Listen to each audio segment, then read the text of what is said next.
சாப்பிட பயிர் இருக்கு, நாளைக்கு சாப்பிட வேற உழைக்கணும். அந்த ஏதேன் தோட்டத்தில் இருந்தாலே நல்லா இருக்கும். பாப்பா ஒரு நிமிஷம் வெயிட் பண்ணுங்க. எதை ஏதேன் தோட்டம் சொன்னீங்களே அதை பத்தி என்கிட்ட சொல்லவே இல்லையாப்பா? ஆமாடா, உனக்கு சொன்னதே இல்லை தானே. அந்த ஏதேன் தோட்டத்துல நிறைய பழம் இருக்கும். இங்க பார்த்தா மாம்பழம் கொத்து கொத்தா தொங்கும், இங்க பார்த்தா ஆப்பிள் கொத்து கொத்தா தொங்கும், பின்னாடி என்னமோ தொங்கிச்சு தெரியுமா? எவ்வளவு கஷ்டப்படுறீங்க. அது பெரிய கதைடா வேலு. ஏதேன் தோட்டத்துல எல்லா பழம் சாப்பிடலாம், ஆனா ஒரு பழத்தை மட்டும் தான் சாப்பிடக்கூடாது.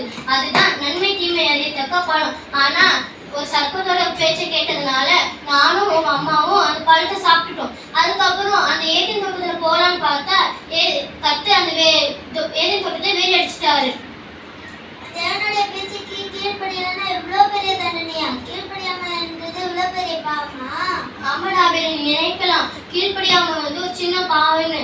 ஆனா நான் கீழ்ப்படியாம இருந்ததுனாலதான் எங்களுக்கு வர வேண்டிய ஆசீர்வாதத்தை நாங்க எழுந்துட்டோம். அதனால நீயும் சரி, உன் அண்ணன் காயும் சரி, தேவனுக்கு கீழ்ப்படிச்சு நடக்கணும். அதே போல உன்னோட வயசுல மூத்தவங்களுக்கு நீ கீழ்ப்படிச்சு நடக்கணும். என்னோட வயசுல மூத்தவங்களுக்கு கீழ்ப்படிச்சு நடப்பா. அதே போல உங்களுடைய வயசுல மூத்தவங்களுக்கு நீ கீழ்ப்படிச்சு நடக்கணும். அப்பா அப்பா எங்கப்பா இருக்கீங்க? எனக்கு தூக்கமே வர மாட்டேங்குதுப்பா.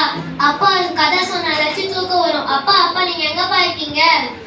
ஈசாக்கு, இங்க வா ஈசாக்கு, உட்காரு. இவ்வளவு நேரம் இங்கதான் இருந்தேன், எதுக்கு தேடுறேன்? அப்பா எனக்கு சரியா தெரியலப்பா, எனக்கு தூக்கமே வர மாட்டேங்குதுப்பா. நீங்க கதை சொன்னாச்சு நான் தூங்குவேன். கதையா? வா நான் சொல்றேன்.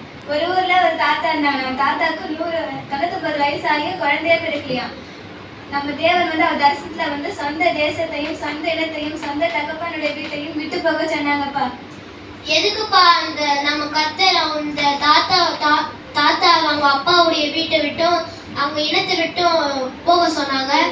ஏன்னா அந்த விக்கிரகத்தை வணங்காம நிறைய பேர் இருக்காங்கப்பா. இந்த தாத்தாவோட தொழிலை விக்கிரகத்தை செஞ்சு வணங்குறதுதான்ப்பா. அப்படியாப்பா? கேட்கவே வியாகுலமா இருக்குப்பா. அந்த தாத்தா ஒருத்தர் பேச்சுக்கிட்டு அந்த வெளியூருக்கு போயிட்டாரு. அந்த தாத்தாவுக்கு 100வது வயசுல ஒரு குழந்தை பிறந்துச்சு. அந்த குழந்தை பேர் என்ன தெரியுமா? என்ன பேருப்பா? சீக்கிரம் சொல்லுங்க. இந்த குழந்தை பேர் தான் ஈசாக்கு. ஈசாக்கா? என்னோட பேர் மாதிரியே இருக்கே. ஆமாப்பா, இங்க வரையில உன் பிறந்த கதையை தான் இன்னும் சொல்லிட்டு இருக்கேன். அப்படியாப்பா? ஆமாப்பா, நம்ம தேவன் வாழ்க்கையிலிருந்து வசந்த சந்ததியா நம்மள உருவாக்கி போயிருக்காங்க. அப்படியாப்பா? நான் நினைச்சேன் பாவம் செய்யறது கொலை செய்யறது இதே மாதிரிதான் பாவம் நினைச்சேன்பா. ஆமாப்பா. மோசேயும் யோசுவாவும் கொஞ்சம் பேசாதீங்க. இதுதான் நம்ம கடைபிடிக்க வேண்டிய நியாய பிரமாணம்.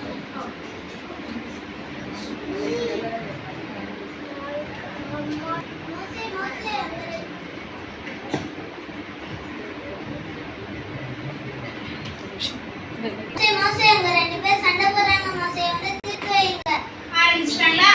மோசே நான் போறேன். மோசே நீங்க வாங்க. மோசே எங்கடா அந்த மோசே சாப்பிடுறதுக்கு சாப்பாடு இல்ல, குடிக்கிறதுக்கு தண்ணி இல்ல, நாங்க மனுஷனா இல்லையா? இது வேறயா? எப்ப பார்த்தாலும் இதே வேலைதான் மோசே. ஒருத்தன் நான் சாப்பாடு கேட்கறான், ஒருத்தன் நான் அதை கேட்கறான், ஒருத்தன் நான் இதை கேட்கறான், ஒருத்தன் நான் சண்டை போடுறான், ஒருத்தன் நம்மளே கல்யாணம் அடிக்கிறான். மோசே இங்க பாரு யோசுவா, என்ன பாரு. நான் முன்னாடி சின்ன விஷயத்துக்குலாம் கோபப்படுறேன். அதனாலதான் நான் அடைய வேண்டிய ஆசீர்வாதத்தை இழந்துட்டேன். பைபிள் வசனமே சொல்லுது, கோபத்தை நிகழ்ந்து உக்கரத்தை விட்டு விடுங்க. அதனால நம்ம கோபப்படக்கூடாது, பரிசுத்த சந்ததியா வாழணும். இதே போல நாமளும் கோபப்படாம ஆசீர்வாதத்துக்கு தடையா இருக்கிற கோபத்தை விட்டு விட்டு பரிசுத்தமா வாழணும். நம்ம நாட்டோட நிலைமை எப்படி இருக்கு? நல்லா போகுது ராஜா. என்ன என் மகன் சாப்பிட்டு நீங்க தானே ராஜா சொன்னீங்க அவன் நல்லா படிக்கணும்னு, அதனாலதான் அவன் ஸ்கூலுக்கு போயிருக்கான். அப்பா அப்பா வந்துட்டேன்ப்பா. அப்பா ஸ்கூல் ஜாலியா இருந்ததுப்பா. ஸ்கூல்ல ஒரு பையன் அழகா ஒரு பென்சில் வச்சிருந்தான்ப்பா. இந்த பென்சில் பாக்ஸோட நான் தெரியாம எடுத்துட்டு வந்துட்டேன்ப்பா. என்ன சாப்பிடணும்னு சொல்ற? அது ரொம்ப பெரிய தப்புப்பா, அது ரொம்ப பெரிய பாவம். நம்ம மற்றவங்க பொருள் மேல ஆசைப்படக்கூடாது. நானே என் வாழ்க்கையில மற்றவங்க பொருள் மேல ஆசைப்பட்டு ரொம்ப பெரிய பாவம் நினைக்கிறேன். அதுக்கு உண்டான பெரிய தண்டனையை அனுபவிச்சுட்டேன். 10 கட்டளைகளே இருக்குது, பிறகு உண்டான யாதொன்றையும் நிச்சயாதீங்க என்று பைபிள் இருக்குது.